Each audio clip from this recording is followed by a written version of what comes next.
तेरी आरती गाऊं, बांके बिहारी तेरी आरती गाऊं, आरती गाऊं प्यारे आप को मनाऊं, आरती गाऊं प्यारे आप को रिझाऊं, बांके बिहारी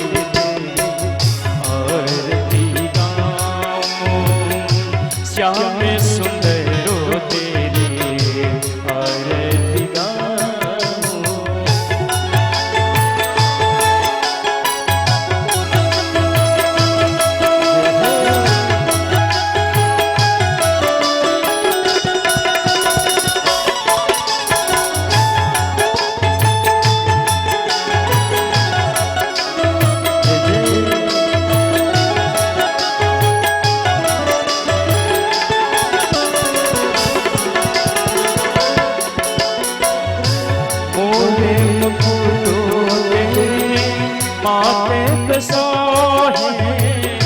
प्यारी बंसी मेरो मन मोहे, प्यारी बंसी मेरो मन मोहे, तेरी छवि मैं तो बले बली जाऊं, वहाँ के बिहारी तेरी आरती गाऊं।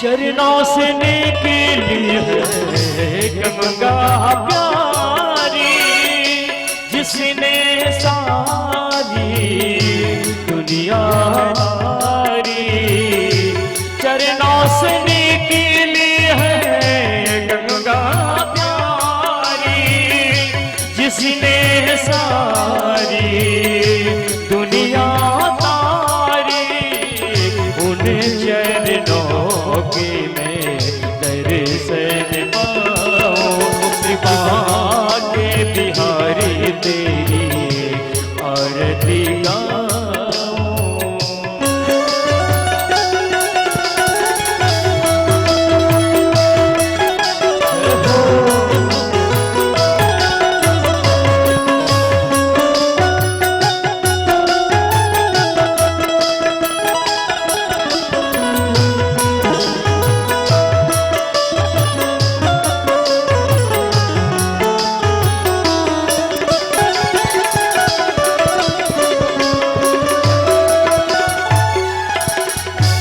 प्यासे दासी के नाथ आप हो, प्यासे दासी के नाथ आप हो, सुख दुख जीवन प्यारे साथ आप हो, सुख दुख जीवन प्यारे साथ आप हो, उन चरणों को मैं शीशे झुकाऊं, कृपा के बिहारी तेरी आरती गाऊं।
पते श्री राधा रमन बाधा हरन चित्तहार केवलाधार निराकार आकार करुणा ब्रह्मन है। ऐसे प्रभु की पावन एवं दिव्य कथा को हम सभी श्रवण करने पधारे हैं। प्रभु की इस दिव्य कथा को कराने वाले हैं ग्राम लाडपुरा के समस्त भक्तजन एवं समस्त क्षेत्रवासी ग्रामवासी, जिन सभी भक्तों ने ऐसे दिव्य कार्य में सहयोग किया है, ऐसे सभी भक्तों को मेरा वंदन प्रणाम करती हूँ। एवं परीक्षित जी महाराज को भी मैं वंदन करूंगी।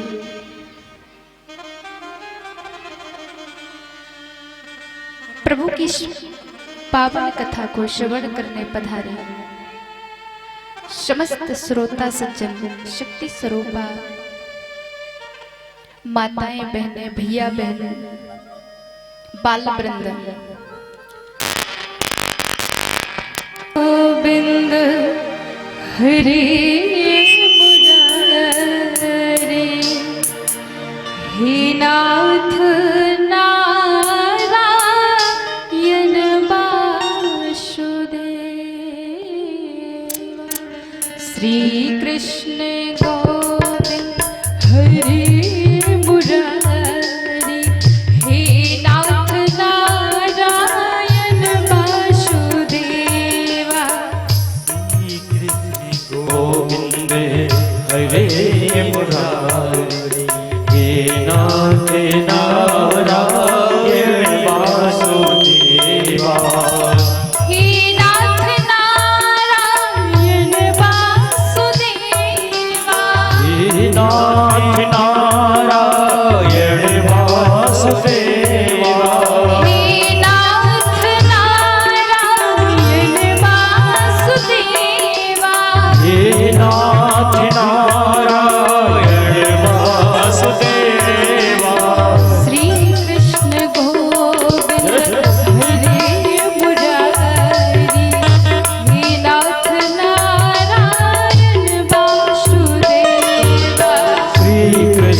निर्भर सृष्टि सारी तुम्हीं पे निर्भर, सृष्टि सारी तुम्हीं पे निर्भर। श्री कृष्ण प्रेमी रहे निरंतर, कृष्ण प्रेमी रहे निरंतर।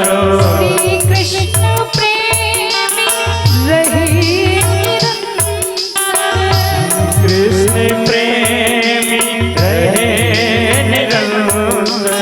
नमामि कृष्णं नमामि कृष्णं, नमामि कृष्णं नमामि कृष्णं।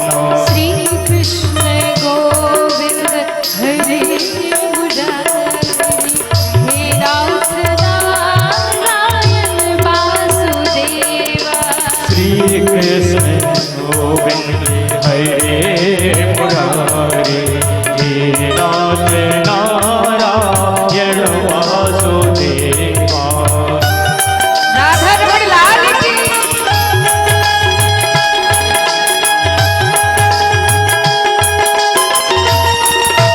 जय हो।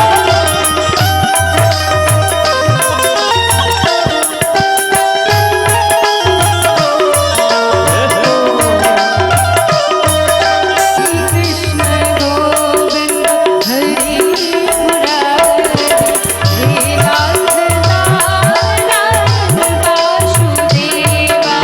श्री कृष्ण गोविंद हरे मुरारी, हे नाथ नारायण वासुदेवा। श्री कृष्ण गोविंद हरे मुरारी, हे नाथ नारायण वासुदेवा। श्री कृष्ण गोविंद हरे मुरारी, हे नाथ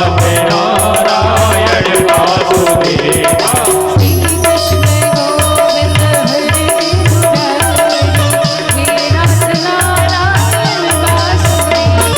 श्री कृष्ण गोविंद हरे मुरारी, हे नाथ नारायण वासुदेवा। श्री कृष्ण गोविंद हरे मुरारी, हे नाथ नारायण वासुदेवा।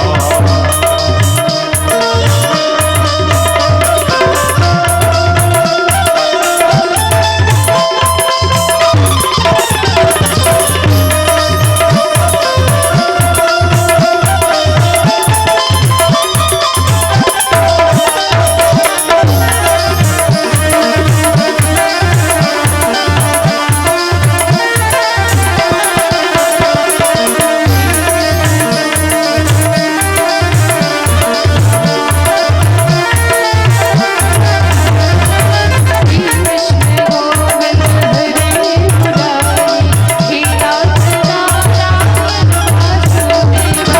श्री कृष्ण गोविंद हरे मुरारी, नाथ नारायण वासुदेवा। श्री कृष्ण गोविंद हरे मुरारी, नाथ नारायण वासुदेवा। कृष्ण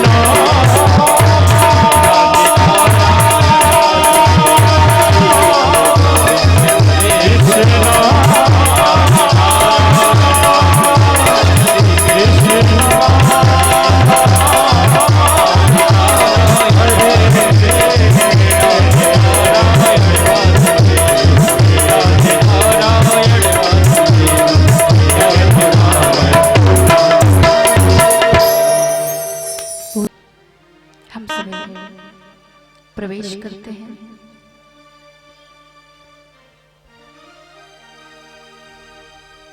भगवान की कथा बड़ी पावन है, बड़ी दिव्य है, जिसको श्रवण करने मात्र से सारे पाप हमारे दोष दूर हो जाते हैं। ये ऐसी पावन कथा है। कल आप सभी भक्तों ने श्रवण किया था, आप सभी ने सुना था कि छोटे से प्रहलाद जी महाराज, केवल जिनकी आयु 5 वर्ष की थी। कितनी आयु थी? 5 वर्ष की। और देखो 5 वर्ष की आयु में भगवान को प्राप्त कर लिया। कहने का अभिप्राय है ये जरूरी नहीं कि परमात्मा हमें बुढ़ापे में मिलेंगे या नव अवस्था में मिलेंगे। प्रभु की जब याद आ जाए महाराज, उसी समय में उस परमात्मा की शरण में चले जाओ, क्योंकि भगवान ये नहीं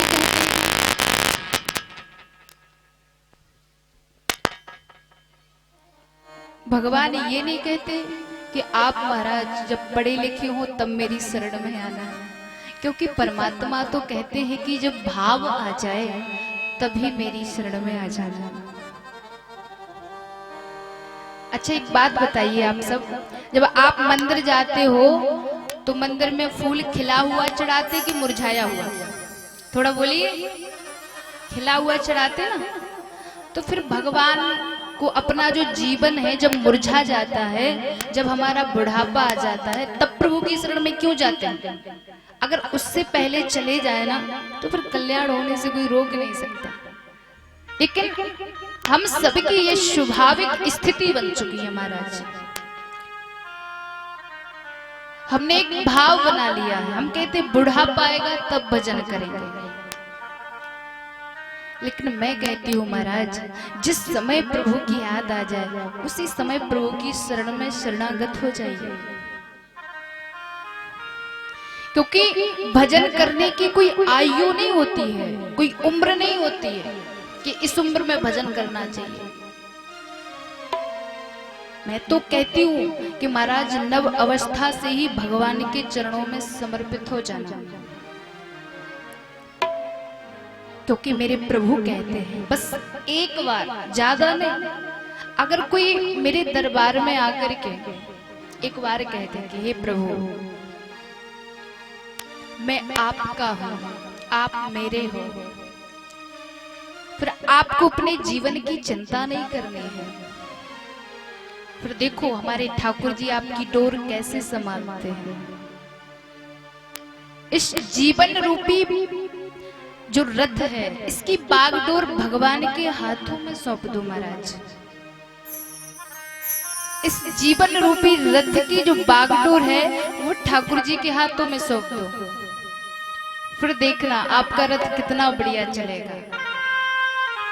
और अगर आप अपने मन के राजा बने रहे तो ये रथ कहीं भी जा सकता है, किसी असत्य मार्ग पर भी जा सकता है।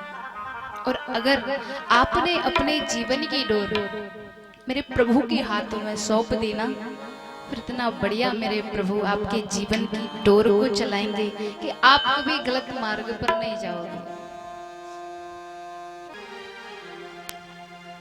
आप सबने कल सुना था कि अजामिल जैसे पापी का भी मोक्ष हो गया केवल भगवान का नाम लेने से, क्योंकि मेरे प्रभु के नाम में इतनी ताकत है, इतनी शक्ति है। जो एक बार उनका नाम ले लेता है महाराज, उसका उद्धार निश्चित है, उसका उद्धार पर महाराज बिल्कुल निश्चित है। इसलिए ऐसे परम पिता परमात्मा की शरण में शरणागत हो जाइए। आज परीक्षित जी महाराज ने श्री सुखदेव मुनि से कहा, सुखदेव मुनि से कहा कि हे गुरुदेव, मुझे ऐसा मालूम होता है, मुझे ऐसा प्रतीत होता है, मुझे ऐसा अवगत होता है, मुझे ऐसा लगता है कि भगवान भेदभाव करते हैं, भगवान की दृष्टि में भेदभाव है। सुखदेव मुनि ने सुना, सुखदेव जी ने कहा कि हे राजन, भगवान कभी भेदभाव नहीं करते, भगवान के लिए सभी एक जैसे हैं, सभी बराबर हैं, क्योंकि भगवान की दृष्टि जो होते हैं ना वो समान होते हैं। अरे भेदभाव तो हम सबके अंदर होता है, लेकिन वो परमपिता परमात्मा के अंदर कोई भेदभाव नहीं होता। अगर कोई छोटा व्यक्ति आ जाए तो हम उसके साथ वैसा व्यवहार करते हैं महाराज। कोई बड़ा व्यक्ति आ जाए तो महाराज पूछो मत कैसे स्वागत करेंगे, दौड़ दौड़ करके। और कोई गरीब आ जाए तो उसके प्रति हमारी अलग भावना होती है ना। और कोई बड़ा व्यक्ति आ जाए उसके प्रति थोड़ी ज्यादा भावना जागृत हो जाती है। लेकिन उस परमपिता परमात्मा की नजर में भेदभाव नहीं होता है। उस परमपिता परमात्मा की नजर में महाराज सभी एक जैसे होते हैं। सुखदेव जी ने कहा कि हे राजन, आपने कहा कि भगवान की दृष्टि भेदभाव वाली है। सुखदेव मुनि ने कहा कि हे राजन, अगर प्रभु की दृष्टि में भेदभाव होता तो जो हिरण्याकश्यपु का पुत्र था प्रहलाद, तो प्रभु का हिरण्याकश्यपु से बैर था, शत्रुता थी। लेकिन प्रहलाद जी से क्या था? प्रेम था, बड़ा अनुराग था। अगर भगवान भेदभाव करते तो शत्रु का बेटा शत्रु ही तो होगा ना। हाँ, शत्रु का बेटा शत्रु होगा, बैरी का बेटा बैरी होगा। लेकिन हिरण्याकश्यपु ने शत्रुता की तो प्रभु ने उसे मार दिया। हिरण्याकश्यपु ने शत्रुता की तो प्रभु ने उसे मार दिया। प्रहलाद जी ने प्रभु के चरणों में प्रेम किया, अनुराग किया, तो मेरे प्रभु ने उसे तार दिया। क्यों? क्योंकि मेरे प्रभु समदृष्टा है, समान दृष्टि है। परीक्षित जी ने कहा कि हे गुरुदेव, मैं ऐसे साधु स्वभाव वाले प्रहलाद जी महाराज की कथा सुनना चाहता हूँ। साधु पृष्ठम महाराज। आज सुखदेव जी ने कहा महाराज धन्य हो आप, धन्य हो। आपने जो सुंदर प्रश्न किया है ये बड़ा कल्याणकारी है। सुखदेव जी कहते हैं, हे राजा, हिरण्याकश्यपु ने अपने पुत्र से बैर किया तो परीक्षित जी ने पूछ लिया कि हे गुरुदेव, ऐसे साधु स्वभाव वाले प्रहलाद जी जो प्रभु के चरणों में बड़ा बड़ा प्रेम करते थे, ऐसे प्रहलाद जी से, अपने पुत्र प्रहलाद से हिरण्याकश्यपु ने शत्रुता क्यों की? भला कोई अपने बेटे से बैर करता है, चाहे वो कितना ही उद्दंड हो, कितना ही शैतान हो, लेकिन महाराज अपने पुत्र से सभी प्रेम करते हैं। अगर कोई शिकायत लेकर के भी आ जाए, महाराज आपके बेटे ने ऐसा ऐसा कर दिया, तो माता पिता विश्वास नहीं करते हैं। क्यों? क्योंकि अपना बेटा सभी प्रिय होता है और अपने बेटे की गलती कभी दिखाई नहीं देते हैं। परीक्षित जी ने पूछ लिया कि हे गुरुदेव, कृपा करके आप ये बताइए, ऐसे पुत्र से बैर क्यों किया? और माता पिता का तो स्वभाव होता है कि बच्चे कितनी भी गलती कर दें तो उनकी गलतियों को नजरअंदाज कर देते हैं। सुखदेव जी ने कहा कि हे राजन, ऐसा नहीं है। बात ये नहीं है कि हिरण्याकश्यपु अपने पुत्र से प्रेम नहीं करता था। बोले प्रेम तो करता था, फिर वो चाहता था कि मेरा पुत्र मेरे जैसा बने, मेरे जैसी दैत्य नीति सीखे, मेरी तरह बने। लेकिन हिरण्याकश्यपु के भाई हिरण्याक्ष को भगवान नारायण ने मार दिया और प्रहलाद जी उन्हीं प्रभु से प्रेम करते हैं, इसलिए हिरण्याकश्यपु प्रहलाद से बैर रखता है, शत्रुता रखता है। सुखदेव जी कहते हैं कि हे राजन, एक बार हिरण्याकश्यपु अपनी मां दिति को समझाते हुए कहता है, मां जो विष्णु छलिया है ना, मैं इसको छोड़ूंगा नहीं, क्योंकि इसने मेरे भाई को मार दिया। इतना कहकर के आज हिरण्याकश्यपु मंदराचल पर्वत पर जाता है कठोर तपस्या करने के लिए। महाराज हिरण्याकश्यपु पहुंचा है मंदराचल पर्वत पर और तपस्या में बैठे हैं। महाराज हिरण्याकश्यपु ने इतनी तपस्या की मानो हड्डीमय जिसका शरीर बचा है, शरीर सूख गया, जर्जर हो गया। यहां तक कि ब्रह्मा जी की सिंहासन हिल गई। ब्रह्मा जी महाराज तुरंत आए। ब्रह्मा जी महाराज ने कहा, उत्तिष्ठ उत्तिष्ठ भद्रम ते, हे कश्यप नंदन आप तपस्या से जागो, मैं आ गया हूं। ब्रह्मा जी ने कहा कि वरदान मांगिए, क्योंकि आपने बहुत तपस्या की है, मैं आपकी तपस्या से बहुत प्रसन्न हूं, मैं बहुत खुश हूं। तो पता है हिरण्याकश्यपु क्या कहता है? हिरण्याकश्यपु कहता है कि प्रभु मुझे अमर कर दो। तो ब्रह्मा जी बोले, भैया अमर तो हम भी नहीं है, आपको कैसे कर दें? जब हम अमर नहीं हैं तो आपको कैसे कर दें? ब्रह्मा जी ने कहा कि अगर आप अन्य वरदान मांगना चाहो तो मांग लो। लेकिन फिर तो महाराज हिरण्याकश्यपु ने एक लंबी सी लिस्ट निकाली। अब महाराज हिरण्याकश्यपु ने मांगना शुरू किया। हिरण्याकश्यपु वरदान मांगता है। देखिए हिरण्याकश्यपु ने कहा कि मुझे वरदान दीजिए, मैं दिन में मरूं ना रात में मरूं, बाहर मरूं ना भीतर मरूं, ऊपर मरूं ना नीचे मरूं, अस्त्र से मरूं ना शस्त्र से मरूं, ना मानव से मरूं ना पशु से मरूं। और हे ब्रह्मा जी, आपकी बनाई हुई सृष्टि में किसी के हाथों ना मरूं, और इन 12 महीने में किसी महीने में ना मरूं।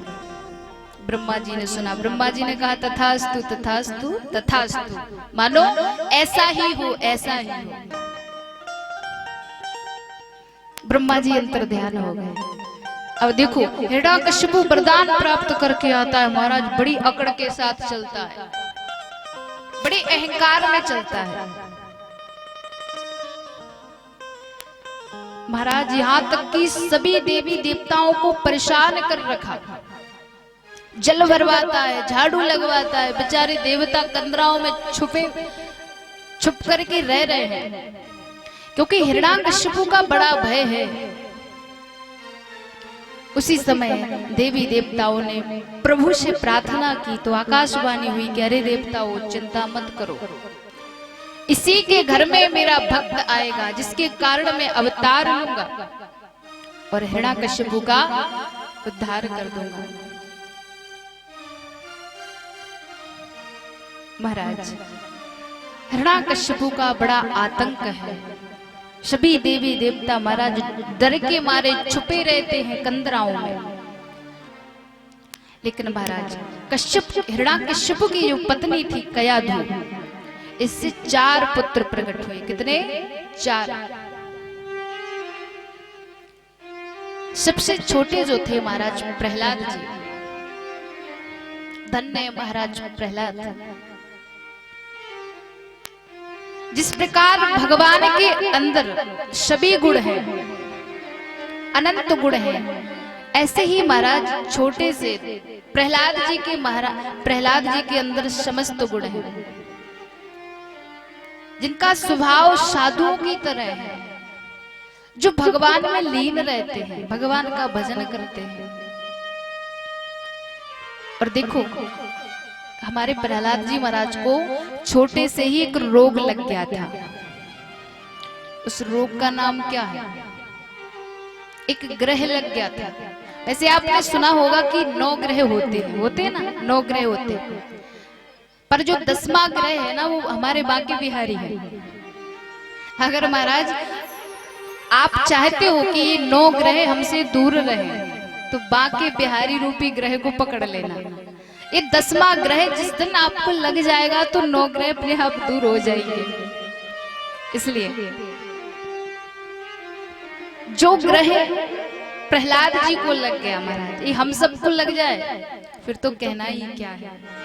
लेकिन ऐसे साधु स्वभाव वाले श्री प्रहलाद जी महाराज मैं देखती हूँ, कभी कभी प्रहलाद जी महाराज की भावनाएं ऐसी जागृत होती हैं महाराज, कभी कभी हंसने लगते हैं तो कभी कभी नाचने लगते हैं, कभी कभी गाने लगते हैं, कभी कभी झूमने लगते हैं, कभी इतने जोर से गाते हैं महाराज चिल्ला चिल्ला करके, कभी मधुर आवाज में गाते हैं, कभी रोने लगते हैं तो कभी गाने लगते हैं।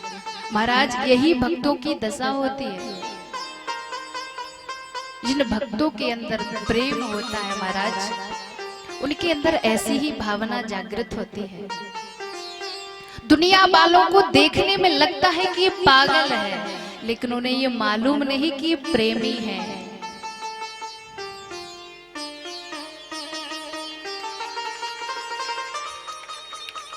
महाराज क्योंकि जब हमारे नेत्रों से आंसू निकल पड़े, समझ लेना प्रभु के प्रति प्रेम हो गया। प्रभु को पाने के ये लक्षण है, जब स्वयं ही नेत्रों से आंसू निकले, मुख से प्रभु का नाम निकले, समझ लेना कि अब प्रभु को पाने से कोई रोक नहीं सकता है। और तो और मैं तो कहती जब दुनिया वाले पागल कह दे तब भजन थोड़ा बढ़ा देना, क्योंकि तभी प्रभु के मिलने की आशाएं होती हैं। इन बिगड़े दिमागों में भरे अमृत के लच्छे हैं, इन बिगड़े दिमागों में भरे अमृत के लच्छे हैं, तुम हमें पागल ही रहने दो, हम पागल ही अच्छे हैं, हम पागल ही अच्छे हैं। जो प्रभु के दीवाने होते, प्रेमी होते हैं, वो कहते हैं चाहे दुनिया दीवानी कहे, कोई पागल कहे, इससे उनको कोई फर्क नहीं पड़ता है। और महाराज जब मेरे प्रभु प्रेम को देखते हैं, भाव को देखते हैं, तो प्रभु भी सब भूल जाते हैं और मेरे प्रभु दौड़े दौड़े आते हैं। बस प्रभु के प्रति भाव होना चाहिए।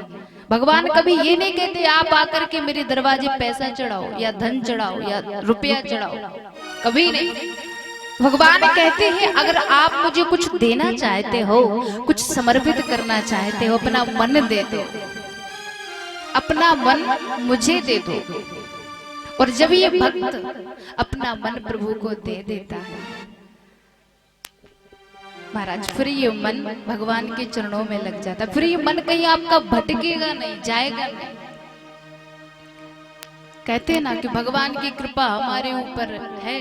कई लोग कहते भैया आपके ऊपर बड़ी कृपा है, हमारे ऊपर तो भगवान की कृपा ही नहीं है। लेकिन कौन है जिस पर नहीं है मेरे बिहारी जी की कृपा? लेकिन सच बात तो ये है कि हमारा मुख भगवान की तरफ नहीं है। एक बड़ा सुंदर दृष्टांत है कि दो घड़े पड़े हुए थे महाराज, वर्षा हो रही थी। एक घड़े का मुख आकाश की ओर था, एक घड़े का मुख पृथ्वी की ओर था। तो देखो जिस घड़े का मुख आकाश की ओर था वो भर गया। वो तो स्वाभाविक है, जब उसका मुख आकाश की ओर है तो भरेगा ही।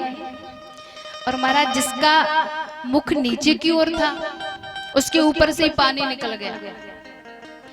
तो जो महाराज जिसका मुख पृथ्वी की ओर था वो घड़ा कहने लगा वर्षा से, अरे वर्षा तू बड़ा भेदभाव करती है, मेरे बगल में जो घड़ा पड़ा है वो भर गया और मैं तो भरा ही नहीं। वर्षा ने मुस्कुरा करके कहा, अरे भाई अपना मुख तो देख, तेरा मुख किस ओर है? इस घड़े का मुख मेरी तरफ है इसलिए भर गया, तेरा मुख नीचे की ओर इसलिए भरा नहीं। कहने का अभिप्राय है जिसका मुख हमारे बिहारी जी की ओर है ना, उन पर कृपा बरसती और दिखाई भी देती है। लेकिन जिनका मुख हमारे प्रभु की ओर नहीं है ना, उनको कृपा दिखाई नहीं देती। इसलिए वो कह देते कि हम पर कृपा नहीं है, आप पर कृपा है। और मेरे प्रभु की कृपा तो सब पर होती है।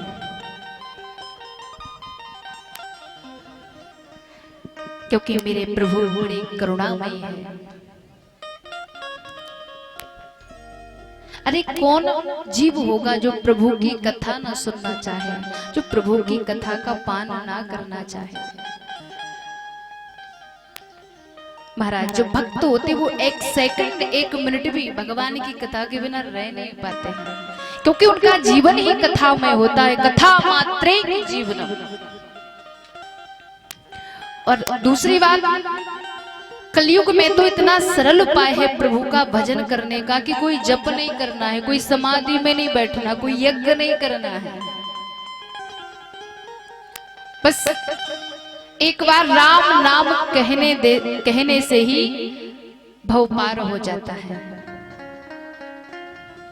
और ये मैं नहीं कहती हूँ, हमारे वेद व्यासी महाराज ने लिखा है कि यत् फलं नास्ति तपसा ना योगेन समाधिना तत्फलं लभते शम्या कलहु केशव कीर्तिना। कलहु केशव कीर्तिना।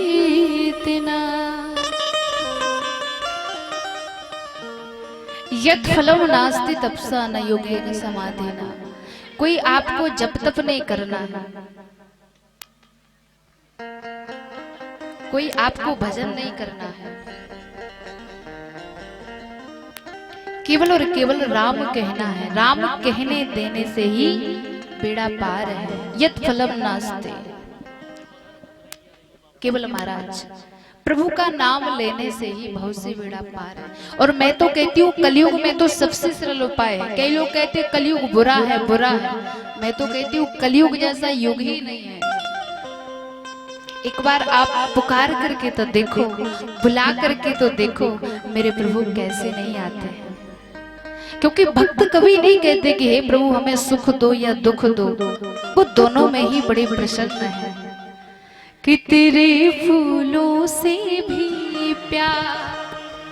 भक्त तो ये नहीं कहते कि प्रभु हमें सुख ही सुख आए, वो तो कहते प्रभु हमें आपके सुख भी प्रिय है और दुख भी प्रिय है। तेरे फूलों से भी प्यार, तेरे कांटों से भी प्यार, तो जो भी देना चाहे दे दे मेरे सरकार। तो जो भी देना चाहे दे दे मेरे सरकार। तेरे फूलों से भी प्यार, तेरे कांटों से भी प्यार, तेरे फूलों से भी प्यार, तेरे कांटों से भी प्यार, तेरे फूलों से भी प्यार, तेरे कांटों से भी प्यार। तेरे फूलों से भी प्यार, तेरे कांटों से भी प्यार, तो जो भी देना चाहे दे दे मेरे सरकार। तेरे फूलों से भी प्यार, तेरे कांटों से भी प्यार, तेरे फूलों से भी प्यार, तेरे कांटों से भी प्यार।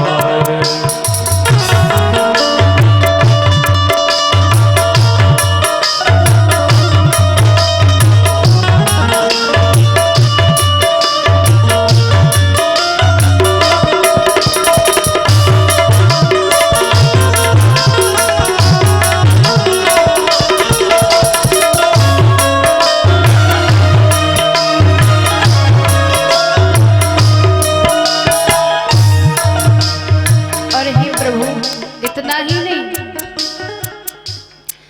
तेरी मर्जी में विधाता कोई छुपा बड़ राज। तेरी मर्जी में आता तू ही बलिराज। दुनिया चाहे हमसे रूठे पर होना नाराज। हाँ, दुनिया चाहे हमसे रूठे होना नाराज। हे प्रभु मुझे इस बात का गम नहीं है, दुनिया रूठे रूठ जाए, हे प्रभु आप मत रूठना। दुनिया चाहे रूठे हमसे होना नाराज, दुनिया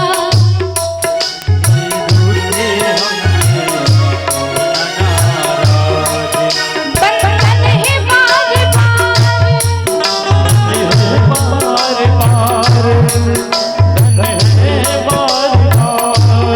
हमको कर ले तू स्वीकार, हमको कर ले तू स्वीकार, हमको कर ले तू स्वीकार, हमको कर ले तू स्वीकार। तू जो भी देना चाहे दे दे करता, तेरे फूलों से भी प्यार, तेरे कांटों से भी प्यार, तेरे फूलों से भी प्यार, तेरे कांटों से भी प्यार। अगर आपको प्रभु से प्यार है तो आप भी साथ में गाइए। तेरे फूलों से भी प्यार, ऐसे नहीं आवाज आनी चाहिए। आज हमारे बिहारी जी को भी लगे कि वास्तव में आप भाव से बुला रहे हैं और हमारे बिहारी जी को आना ही पड़े, इसलिए साथ में गाइए। तेरे फूलों से भी प्यार। आप सब तो हमसे भी अच्छा गा लेते हो, फिर इतनी कंजूसी क्यों? तेरे फूलों से भी प्यार, तेरे कांटों। तब दोनों हाथ ऊपर करके बड़े भाव से कहेंगे, जय हो। हे राधा रमण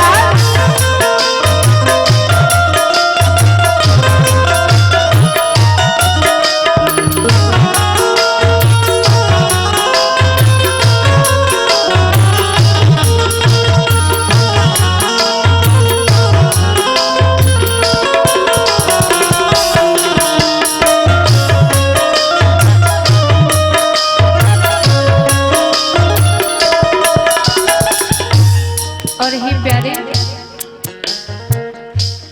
हमको दोनों है पसंद तेरी धूप और छाव, हमको दोनों ही पसंद तेरी धूप हे प्रभु हमें दोनों ही पसंद है।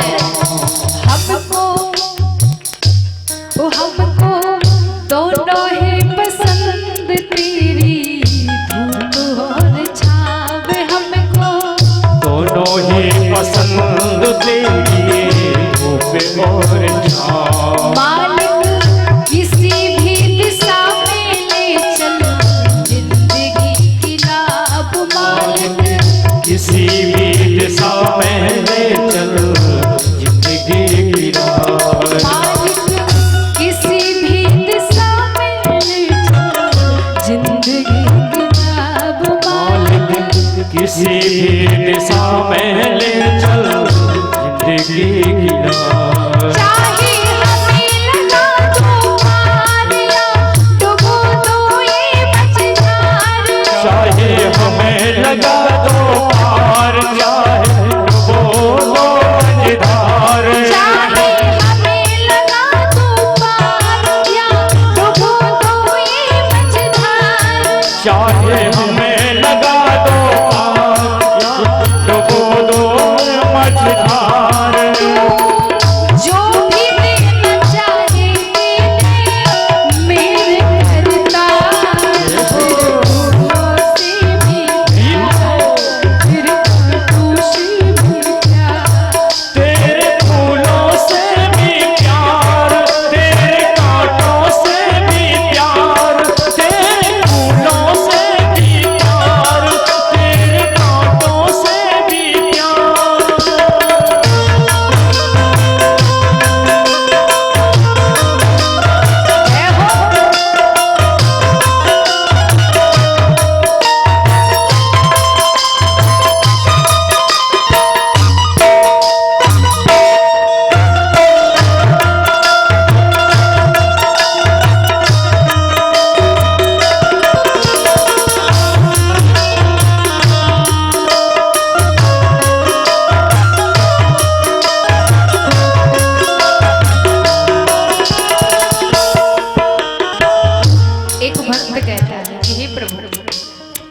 आप चाहे मुझे सुख दो या दुख दो, मुझे इस बात का गम नहीं है, पर बस मैं आपका नाम ना भूलूं।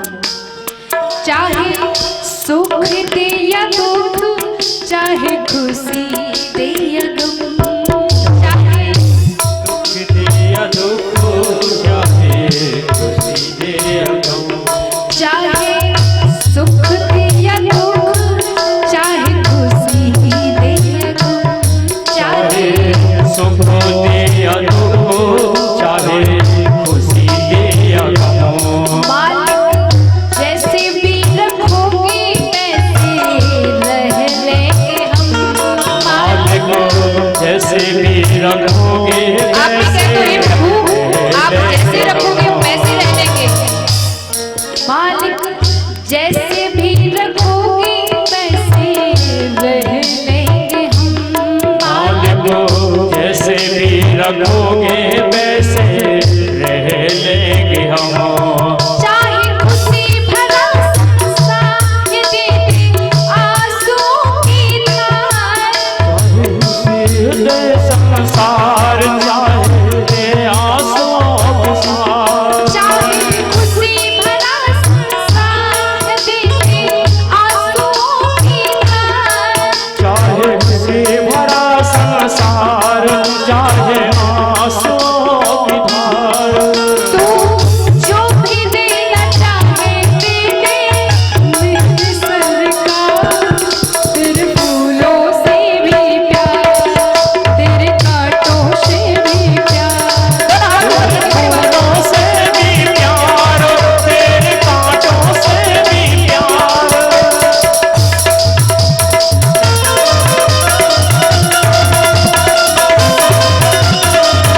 तेरे फूलों से भी प्यार,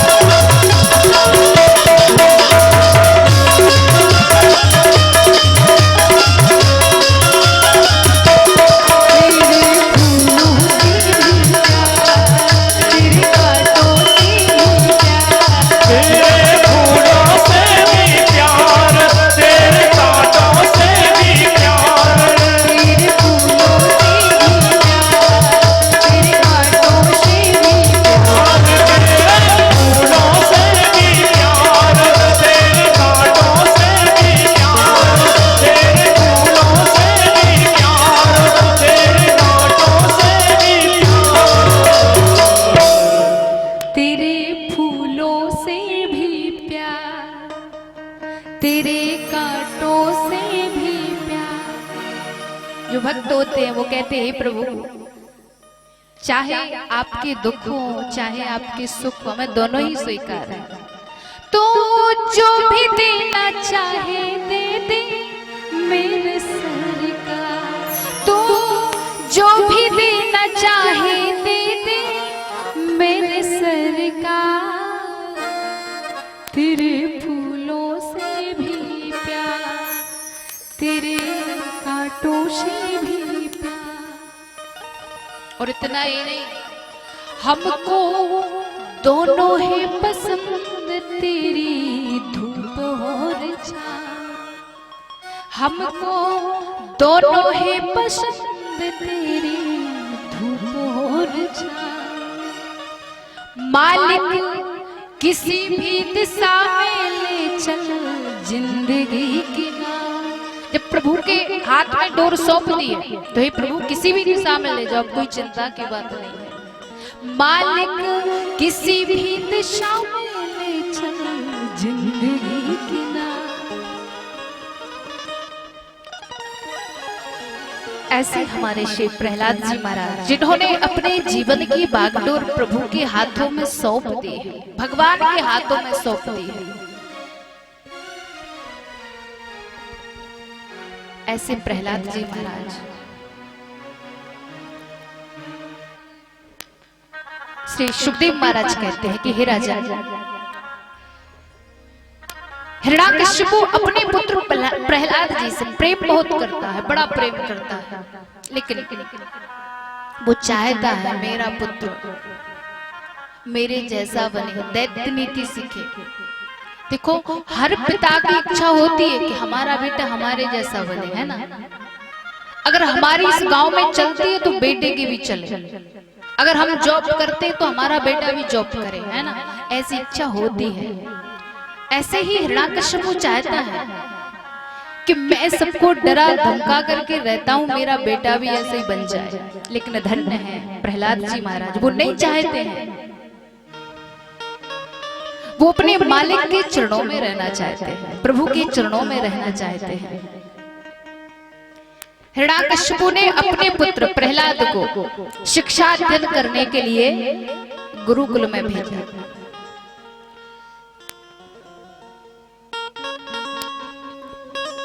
गुरुकुल में भेजा।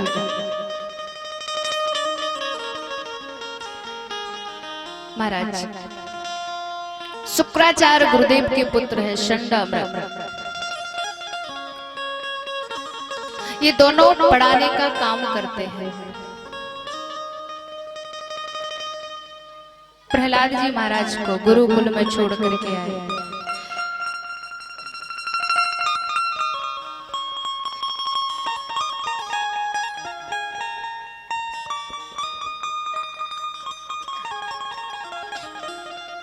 वही दैत्य नीति सिखाना प्रारंभ किया। लेकिन महाराज वो क्या है ना, हमारे प्रहलाद जी महाराज थोड़े अलग तरीके के थे। वो दैत्य नीति सिखाते जो कि महाराज प्रहलाद जी को बिल्कुल भी पसंद नहीं है, जरा भी पसंद नहीं है। एक दिन महाराज हिरण्यकश्यप गुरुकुल में आता है, दौड़े दौड़े छोटे से प्रहलाद जी महाराज आए, हिरण्यकश्यप की गोद में बैठ गए। हिरण्यकश्यप ने कहा कि बेटा तुमने क्या क्या सीखा है। प्रहलाद जी कहते अरे पिताजी मैंने बहुत कुछ सीखा है। तत्साधु मन्ये सुरवर देहे नाम। आज प्रहलाद जी महाराज कहते हैं कि हे पिताजी ये जो संसार है एक कुआं है, ये संसार जो है एक अंधा कुआं है, इसमें जो गिर गया फिर वो बच नहीं सकता है। लेकिन हे पिताजी अगर उस नारायण भगवान के चरणों का आश्रय ले लिया जाए, भगवान नारायण के चरणों को पकड़ लिया जाए तो इस कुएं में गिरने से बच जाएंगे। और वो है हमारा परमात्मा। जो ये बात सुनी महाराज हिरण्यकश्यप को बड़ा क्रोध आया, अपने पुत्र को गोदी से हटा दिया और महाराज गुरुदेव को बुलाया। अब महाराज शंडामृग आते हैं, हाथ जोड़ करके कहते हैं दैत्यराज शिक्षा हमने नहीं दी। हिरण्यकश्यप कहता है हमारे पीछे गलत शिक्षा दी जा रही है। शंडामृग कहते हैं कि हे दैत्यराज ये आपका जो बालक है स्वभाव से ही साधु है, हम इसको दैत्य नीति ही सिखाते हैं, लेकिन ये वही करता है जो इसकी इच्छा है। लेकिन हम कहते हैं कि हे दैत्यराज एक अवसर और दीजिए, हम आपके बेटे को बिल्कुल आपकी तरह बना देंगे। हिरण्यकश्यप कहता ठीक है। महाराज फिर गुरुदेव आते हैं और प्रहलाद से कहा अच्छा बेटा एक बात बता, तेरी ऐसी खोटी बुद्धि हो कैसे गई। प्रहलाद जी महाराज कहते हैं गुरुदेव कैसी खोटी बुद्धि है मेरी। अरे तेरे पिता का जो शत्रु है उसका तो भजन क्यों करता है। प्रहलाद जी कहते हैं कि भला मेरे परमात्मा का शत्रु कौन हो सकता है। हाँ वो तो समदृष्टा है, वो तो बड़े दयालु है, मैं उन्हीं का तो नाम लेता हूं, उसमें क्या पाप है। गुरुदेव कहते नहीं उस नारायण का नाम नहीं लेना है वरना तेरे पिता हमको बचने नहीं देंगे। लेकिन प्रहलाद जी नहीं मानते। एक बार महाराज गुरुकुल से प्रहलाद जी महाराज घर जाते हैं। उनकी मां कयाधु ने आज प्रहलाद जी को सुंदर सजाया है, सुंदर ढंग से सजाया। और महाराज दौड़े दौड़े छोटे से प्रहलाद जी महाराज जाते अपने पिता की गोद में बैठ जाता। जैसे गोद में बैठते हैं तो हिरण्याकश्यप कहता है, बेटा अब तुमने क्या सीखा है, अब क्या क्या सीख लिया। मुस्कुरा करके प्रहलाद जी कहते हैं, पिताजी अब की बार मैंने 9 प्रकार की भक्ति सीखी। अच्छा बेटा तो बताओ 9 प्रकार की कौन कौन सी बातें सीखी। तो हमारे छोटे से प्रहलाद जी महाराज कहते हैं कि श्रवणम कीर्तनम कृष्णो स्मरणम पाद सेवनम अर्चनम वंदनम दास्यम शाख्य आत्मनिवेदनम शाख्य आत्मनिवेदनम।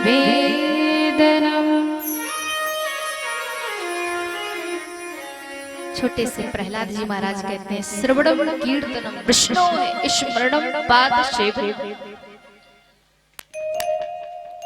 प्रहलाद जी ने कहा कि पिताजी पहली भक्ति है श्रवण, प्रभु की कथा को श्रवण करना चाहिए, सुनना चाहिए। दूसरी भक्ति क्या है, कीर्तन। अगर पिताजी श्रवण ना कर सको, प्रभु की कथा ना सुन सको तो उनका कीर्तन करो। अगर ये भी ना कर सको तो उनके चरणों का स्मरण करो। और हे पिताजी ये भी ना करो तो आत्म निवेदन कर लो, साक्ष्य भाव रख लो, मित्रता का भाव रख लो। अगर पिताजी इन 9 प्रकार की भक्ति में से एक भी किसी प्राणी के अंदर आ जाए तो कल्याण है। महाराज जो ये बातें सुनी, हिरण्याकश्यप को बड़ा क्रोध आ गया और अपने पुत्र प्रहलाद को लेकर के गोदी से फेंक दिया। अरे मंदबुद्धि बालक, अरे दुष्ट बालक, तेरी इतनी ताकत कैसे हुई उस दुष्ट नारायण का नाम लेने की। अरे जिसने तेरे चाचा को मार दिया उसी का तू भजन करता है। महाराज बड़ा क्रोध आता है। आज हिरण्याकश्यप कहता है इसको जीवित मत छोड़ना। महाराज हिरण्याकश्यप कहता अपने सैनिकों से इस बालक को मार डालो। लेकिन महाराज छोटे से प्रहलाद जी महाराज को ले जाते हैं, समुद्र में फेंक देते, लेकिन मेरे प्रभु ने गोद में ले लिया। हिमालय की चोटी से फेंका, मेरे प्रभु ने वहां से भी बचा लिया। और तो और महाराज अग्नि में जलाया। कितने कष्ट दिए प्रहलाद जी को।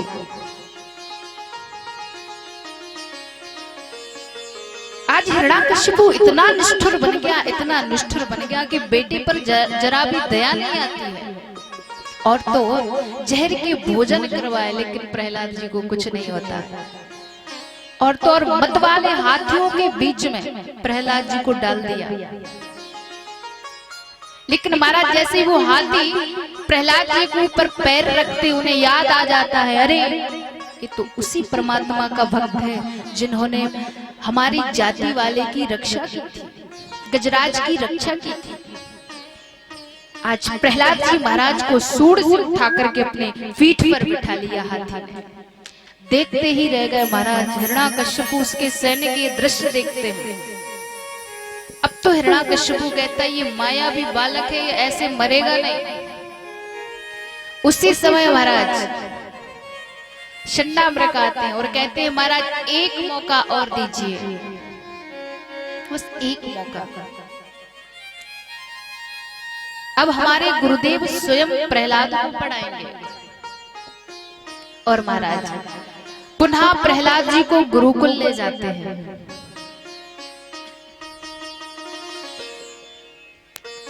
अब शुक्राचार्य जी स्वयं पढ़ाते हैं प्रहलाद जी को। देखो शुक्राचार्य जी गुरु के भी गुरु है महाराज। लेकिन एक दिन क्या हुआ, शुक्राचार्य जी भी कहीं बाहर गए हुए थे। आज प्रहलाद जी ने देखा सुंदर अवसर जाने करके प्रहलाद जी कहते हैं जितने भी विद्यार्थी थे उनसे कहते हैं देखो तुम भी भजन किया करो। लेकिन वो क्या कहते हैं विद्यार्थी, भैया हम नहीं कर सकते, तेरे अंदर तो बड़ी ताकत है और तेरी रक्षा तो भगवान करते हैं, अगर हमने भजन किया तो तेरे पिताजी हमें छोड़ेंगे नहीं। प्रहलाद जी ने मुस्कुरा करके कहा कि अरे भाइयों अगर तुम भी भजन करोगे ना तो तुम्हारी भी रक्षा मेरा परमात्मा करेगा। और आज ऐसे प्रहलाद जी महाराज अपने सखाओं के साथ महाराज एक सुंदर लीला करते हैं। प्रहलाद जी कहते हैं देखो आज एक हम नया खेल खेलेंगे। विद्यार्थी कहते हैं कौन सा खेल? बोले आज हम मिलकर के प्रभु का नाम लेंगे। महाराज किसी ने झांझ लिया, किसी ने करताल लिया और महाराज दोनों लेकर के विद्यार्थियों के साथ प्रहलाद जी महाराज गाने लगे, श्रीमन नारायण नारायण नारायण, श्रीमन नारायण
था ना, तो इस कीर्तन की आवाज गुरुदेव के कान में पड़ी। गुरुदेव ने सोचा कि यदि ये आवाज हिरण्याकश्यपु के कान में पड़ गई तो फिर हमारी खैर, फिर हम बचने वाले नहीं। तो शुक्राचार्य जी महाराज ने अपने 5 सैनिक भेजे कि जाओ कीर्तन बंद कराओ। अब महाराज शुक्राचार्य जी के जो 5 सैनिक थे वो गए कीर्तन बंद कराने के लिए, विद्यार्थियों के मध्य में प्रवेश किया। और महाराज विद्यार्थियों के मध्य में प्रवेश किया, प्रहलाद जी का हाथ पकड़ा। तो जो करंट प्रहलाद जी को लगा था, कौन सा करंट था? भक्ति का। वही करंट उन सैनिकों को भी लग गया। वो आए थे किस लिए? रोकने के लिए। तो उन्होंने कहा हम भी क्या करें, और वो भी कहने लगे श्रीमन नारायण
इसलिए भेजा था कि कीर्तन बंद हो जाए। लेकिन उन्हें मालूम चलता है कि कीर्तन की आवाज और भी बढ़ गई और जोर जोर से आवाज आने लगी। अब की बार गुरुदेव ने 10 सैनिक भेजे और कहा कि जल्दी जाओ कीर्तन बंद कराओ। अगर ये आवाज हिरण्याकश्यपु के कान में पड़ी तो फिर हमारी खैर नहीं। दौड़े दौड़े जाते हैं हमारा सैनिक सैनिकों के मध्य में प्रवेश किया, विद्यार्थियों के मध्य में प्रवेश किया। और जैसे ही महाराज ध्रुव जी महाराज के प्रहलाद जी महाराज के पास पहुंचे, प्रहलाद जी का हाथ पकड़ा तो जो करंट सैनिकों को लगा था, जो करंट महाराज विद्यार्थियों को लगा था, वही उन सैनिकों को भी लग गया और वो भी गाने लगे, वो श्रीमन नारायण नारायण नारायण, कहिए श्रीमन नारायण नारायण नारायण, श्रीमन नारायण नारायण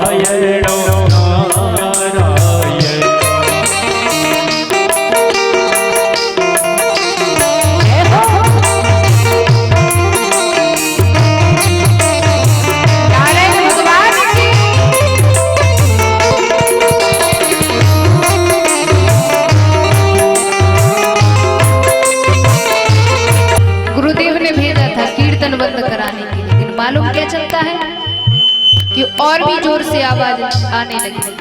अब गुरुदेव स्वयं पधारते हैं, किस लिए? कीर्तन बंद कराने के लिए। गुरुदेव आते हैं महाराज, सैनिकों के मध्य में आए, विद्यार्थियों के मध्य में आए, और महाराज जो प्रहलाद जी का हाथ पकड़ा, जो सैनिकों को करंट लगा था, विद्यार्थियों को लगा था, जो प्रहलाद जी को लगा था, वही गुरुदेव को लग गया। गुरुदेव कहने लगे हम भी क्या करें, खड़े खड़े दो चार ठुमके ही लगा लें। तो वो भी कहने लगे, ओ श्रीमन नारायण नारायण नारायण, श्रीमन नारायण नारायण नारायण। मुझे तो ऐसा महसूस होता है कि प्रहलाद जी को लग गया करंट, गुरुदेव को लग गया, पर आप सब 4 दिन से कथा सुन रहे हैं, अभी तक कोई करंट नहीं लगा। हाँ तो मिलके कहिए, ओ श्रीमन नारायण नारायण नारायण, श्रीमन नारायण नारायण नारायण, ओ बद्री नारायण नारायण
प्रहलाद भी नाच रहे हैं, सैनिक भी नाच रहे, विद्यार्थी भी और गुरुदेव स्वयं भी नाच रहे हैं।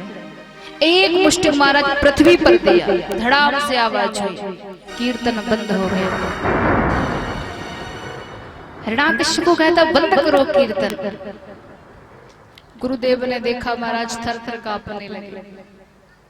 हिरण्याकश्यप जाता है, प्रहलाद जी का हाथ पकड़ता, रे मंद बुद्धि बालक, खुद भी मेरे शत्रु का नाम लेता, दूसरों को भी लिवाता है। हिरण्याकश्यप गुरुदेव की तरफ देखता है और कहता अच्छा तो ये शिक्षा दी जा रही है। प्रहलाद जी कहते गुरुदेव से कुछ मत कहिए, जो भी कहना है मुझसे कहिए। महाराज देखो, विद्यार्थियों ने हाथ पकड़ा था तो सबको करंट लगा है, गुरुदेव ने पकड़ा उन्हें भी करंट लगा है, प्रहलाद जी का हाथ पकड़ते गए उन सबको करंट लगता गया। लेकिन एक बात बड़े आश्चर्य की है कि हिरण्याकश्यप ने प्रहलाद जी का हाथ पकड़ा तो करंट नहीं लगा। क्यों? क्योंकि हिरण्याकश्यप का बल्ब ही फ्यूज था। अब बाहर से महाराज कितना ही करंट जोड़ो, आप कुछ भी करो, अब बल्ब फ्यूज हो तो क्या जलेगा? वो नहीं जलेगा। ऐसे ही हिरण्याकश्यप का बल्ब फ्यूज था तो महाराज उसके अंदर वो करंट नहीं लगा, वो केवल प्रहलाद जी को, जिनको प्रभु के चरणों में प्रेम था, उनको करंट लगा। इस प्रकार महाराज आज हिरण्याकश्यप कहता है अरे प्रहलाद तू निरंतर लगा रहता है नारायण नारायण, कहाँ है तेरा नारायण, कहाँ रहता है, जरा दिखा तो सही। एक सामने खंबा खड़ा हुआ था, हिरण्याकश्यप कहता क्या इसमें तेरा नारायण है? मुस्कुरा करके कहते हैं प्रहलाद जी महाराज पिताजी आप ये क्यों कहते हैं कि मेरा नारायण कहाँ है, जरा ये कहिए कि मेरा नारायण कहाँ नहीं है।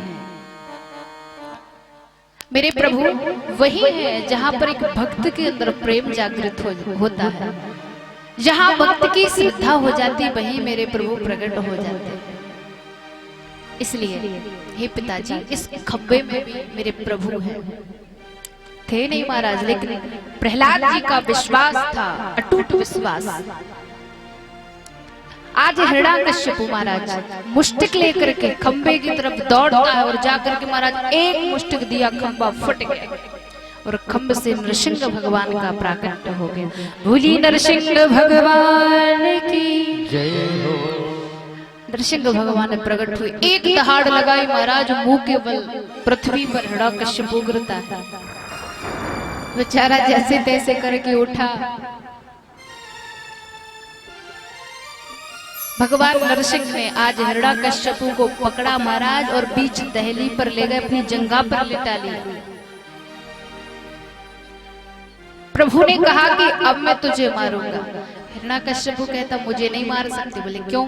बोले मैंने वरदान मांगे। बोले ऐसे कौन से वरदान मांग लिए तूने? बोले मैंने वरदान मांगा था कि दिन में मरूं ना रात में। भगवान बोले अच्छा तू ही देख ले दिन है कि रात है। हिरण्याकश्यप कहता ना दिन है ना रात है, संध्या का समय है। बोले मैंने वरदान मांगा था कि बाहर मरूं ना भीतर। भगवान ने कहा तू ही देख ले बाहर है कि भीतर है, बीच दहली पर है। हिरण्याकश्यप कहता है कि मैंने वरदान मांगा था कि अस्त्र से मरूं ना शस्त्र से। भगवान ने कहा ना तो मैं तुझे अस्त्र से मारूंगा ना शस्त्र से, अपने नाखूनों से तेरा ऑपरेशन कर दूंगा। हिरण्याकश्यप कहता है कि मैंने वरदान मांगा था कि मानव से मरूं ना पशु से। भगवान ने कहा कि मैं तुझे मानव दिखाई दे रहा हूं कि पशु?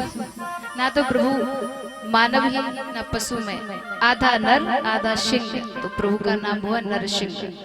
इसलिए प्रभु ने नरसिंह का स्वरूप बनाया, क्योंकि भगवान दुष्टों को मारने के लिए कोई ना कोई रास्ता देख लेते हैं महाराज, कोई ना कोई मार्ग चुन लेते हैं।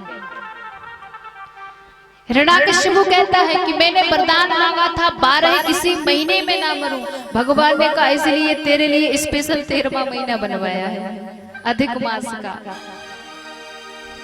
आज हमारे प्रभु ने इतना कहा महाराज, और अपने बड़े बड़े नाखूनों से आज हिरण्याकश्यप के पेट को चीर दिया महाराज, और वो निष्प्राण हो गया। भोली भक्त वत्सल भगवान की जय। ऐसे दुष्ट का आज प्रभु ने संहार कर दिया। ऊपर से देवी देवता पुष्पों की वर्षा करते हैं, फूलों की वर्षा करते हैं। ब्रह्मा जी ने सोचा क्यों ना मैया लक्ष्मी को बुलाया जाए। तो महाराज मैया लक्ष्मी के पास ब्रह्मा जी गए, बोले देवी जी थोड़ा आज आपके पति बड़े रुष्ट हैं, उनको मना लीजिए। मैया लक्ष्मी बोली एक सेकंड में अभी जाती हूँ, मेरे पति है, मुझे मनाने का बड़ा अच्छा अनुभव है, मैं अपने पति को मना सकती हूँ क्योंकि मुझे अच्छा अनुभव, वो मेरे पति है, मैं उनकी निरंतर सेवा करती रहती हूँ। महाराज मैया लक्ष्मी ने 16 श्रृंगार किए, बड़ी सज धज करके आई महाराज, थाली लेकर के आरती की, और जैसे ही नरसिंह भगवान के पास गई, 1-2 सीढ़ी चढ़ी, और जैसे ही नरसिंह भगवान ने दहाड़ लगाई महाराज, दूसरी सांस तो बैकुंठ में ली। बोले ये हमारे पति नहीं हो सकते, इतना भयंकर स्वरूप। भगवान ने नरसिंह अवतार क्यों धारण किया आपको पता है? एक बड़ी सुंदर कथा है कि मैया लक्ष्मी बैकुंठ में भगवान नारायण के चरण दबा रही थी, ऐसे करके दबा रही थी। तो भगवान नारायण बोले थोड़ा दर्द हो रहा है, तो मैया लक्ष्मी थोड़ा ऊपर से धीरे धीरे करने लगी। नारायण भगवान बोले अभी भी दर्द हो रहा है, तो मैया लक्ष्मी अब परछाई से चरण दबा रही है, बस ऊपर ऊपर, स्पर्श भी नहीं हो रहा है उनके चरणों को हाथ। भगवान कहते हैं अभी भी दर्द हो रहा है। अब मैया लक्ष्मी को आई गुस्सा, मैया लक्ष्मी बोली इतने कोमल बने फिरते हो, फिर ऐसे बड़े बड़े दुष्ट राक्षसों को कैसे मारते हो? प्रभु ने कहा कि देवी जी वो भी हम बता देंगे कैसे मारते हैं। तो आज हमारे प्रभु ने इसीलिए नरसिंह का रूप धारण किया और मैया लक्ष्मी से कहा कि अब देख लो, हम इसलिए ऐसे बन करके आते हैं और राक्षसों का संहार कर देते हैं।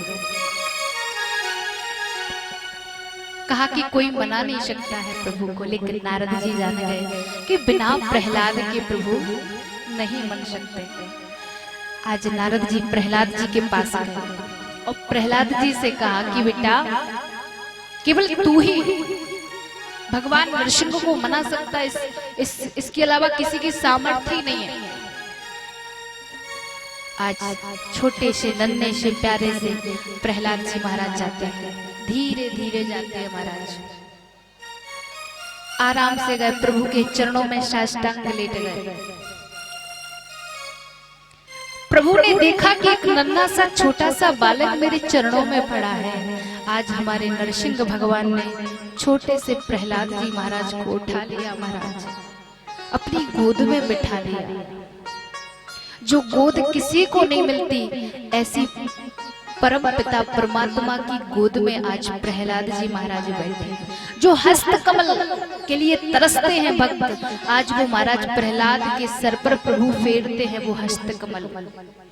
कभी मैया लक्ष्मी को ये सौभाग्य प्राप्त नहीं हुआ जो महाराज प्रहलाद जी को होता है। आज प्रभु प्रहलाद जी के मस्तक पर, उनके सर पर अपने हाथ को सहलाते हैं। महाराज आज भगवान नरसिंह ने देखा प्रहलाद जी को, तो प्रभु के नेत्रों से आंसू गिर पड़े कि बोले प्रभु प्यारे अंग कोमल तुम्हारे, दुष्ट असुरों ने मारे मम नाम एक गाने में, कि गिर से गिराया तुम्हें जल में डुबाया है, कष्ट पहुंचाया दुष्ट अग्नि के जलाने में, और से लगाए प्रभु बार बार कहे करुणा स्वरूप लगे करुणा दिखाने, कि मंजुल मुखार बिंद चूम चूम प्रभु कहे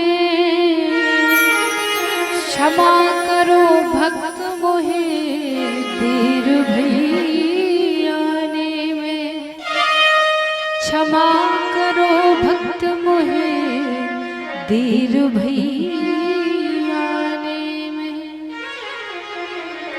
आज